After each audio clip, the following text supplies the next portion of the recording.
Okay, thanks very much. So open for questions. You didn't even need slides. That's what it is. Well, I'll kick it off. Michael Smith from MedPage Today. Dr. Bishopin, I think I've got that right, isn't it? I've pronounced it properly? Close enough, yeah. Close enough, yeah. Ken, third word. I'm good with names like Thomas.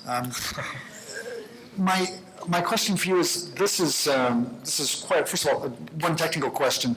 The title says SVR4, so you didn't, SVR4 I don't think is yet regarded as a cure, is it not? No, the SVR4 was reported in the abstract because that was the most up-to-date data we had at the time of submission. But when we presented today, we presented SVR12, which is regarded as the outcome. Okay, so I can use cure in the.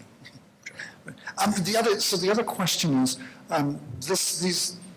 you guys have been sort of tracking this for a while. I know I spoke to some folks in your team about a year and a half ago, maybe, talking about this issue. And at the time, it was early days, obviously, because this stuff hadn't been used very much. So this is more mature. But how? This is my question. This combination is now approved, but how widely used is it, given the fact that we also have other combinations that are coming along? I mean, is it still being used widely? It was quite widely used off-label, but what's the state of play? Does this actually affect anything, knowing that this is so expensive? Well, I think it will. It could potentially affect decisions in the future. I think we didn't really have a cost per SVR for SimSolve regimens until now. And another question to ask was this actually cheaper per cost for SVR compared to tolapivir and boceprevir? And I think that's one of the big questions that we answered with this study. Our center did the cost per SVR study with tolapivir-based triple therapy, and that came to be $189,000 per SVR. So to kind of look at that in a similar population and show that this cost per SVR was different is something that kind of shows the progress that we're on. And I think we need that number of 171,000 to go forward and compare to other regimens in the future, and we haven't done those studies yet, but we plan to.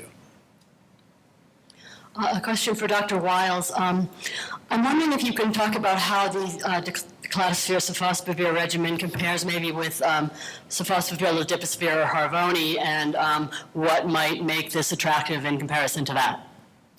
Sure. I think based on what Susanna presented and we presented, I think the efficacy is probably essentially similar, if not identical, based on these two phase 3 studies. The potential benefit, I suppose, in using this regimen, I think it's really specifically in a co-infected population where you're trying to deal with drug interactions and the fact that it's not a fixed dose combination and you do have separate tablets, which we don't usually like, but in this case you can elect to dose adjust and don't necessarily then have to maybe switch your HIV positive patients off of their current antiretroviral regimen. Just in clinical practice, we certainly right now are treating a lot of co-infected patients in the United States. Obviously, declatosphere is not yet available, so we do use Harvoni quite a bit, and one of the main things we spend our time on is analyzing their antiretroviral regimen and figuring out ways to either switch or if we feel like it's okay to proceed. So I think that's the major difference.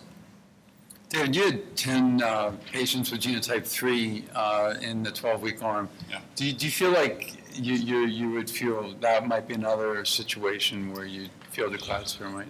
Sure, it's a potential. I mean, we know based on in vitro characteristics, we think it's maybe a little more pan-genotypic, particularly with 2 and 3 than say ledipasvir. I think in clinical practice, with 10 patients, I don't think we can say.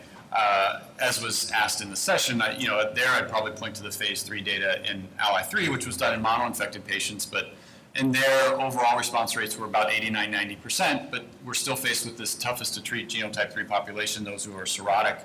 And in that case, 12 weeks of sofosbuvir plus declatosphere had an SVR rate about 63%. So we can get shorter, maybe we can get rid of ribavirin, but we don't seem to really be improving the SVR, which is the key, right?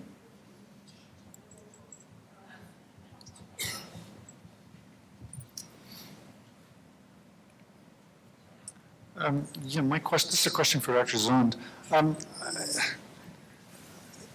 Correct me if I'm wrong, why do you need to get into heavy-duty computer modeling to find out that people treated later in the process when they have serious fibrosis and are moving into cirrhosis are going to do worse. I don't know.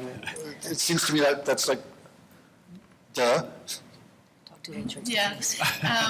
Actually, I think the point of this exercise is really to project the lifetime risk, or like the proportion of patients who end up developing liver-related complication and die of those complications over the lifetime. I mean, studies have shown that if patients are treated later, they remain at risk, but there is no long-term follow-up data to really assess and quantify, like the percentage of patients who might end up die of liver-related complication because their treatment was deferred. And I might add that there's some of the pushback, at least in the United States, where sometimes drugs aren't paid for patients with lower stage disease. Some of the pushback is a different mental model that someone would have to go through F3-4 to get into trouble. And so let's wait till they get there, and then we'll cure them. And that model presupposes that you can completely stop the progression once you get to F3-4. And I think what she's showing is that has consequences. That approach has some consequences. Hello, Liz Heileman from HIVandHepatitis.com again. Following up on my last question for Susanna, Dr. Wells suggested that it might be beneficial to be able to split the drugs up for interaction reasons. But it sounds like you didn't see any difficulty in particular with interactions with the sofosbuvir and lozipizir in the co-infected patients? That's correct. I mean, obviously we had 3 primary regimens that were allowable: efavirenz-based, raltegravir-based, and rilpivirine-based. This was driven by healthy drug-drug interaction studies that suggested that these were safe.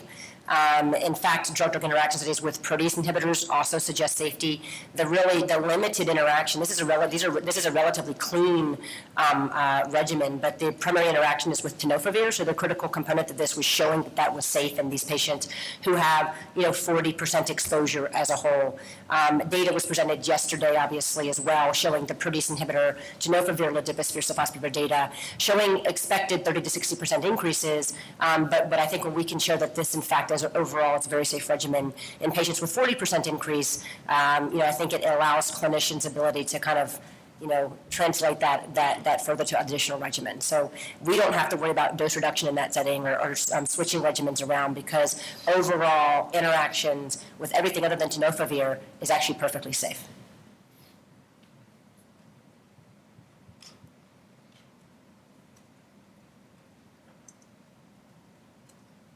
Any more questions? Okay, thank you very much.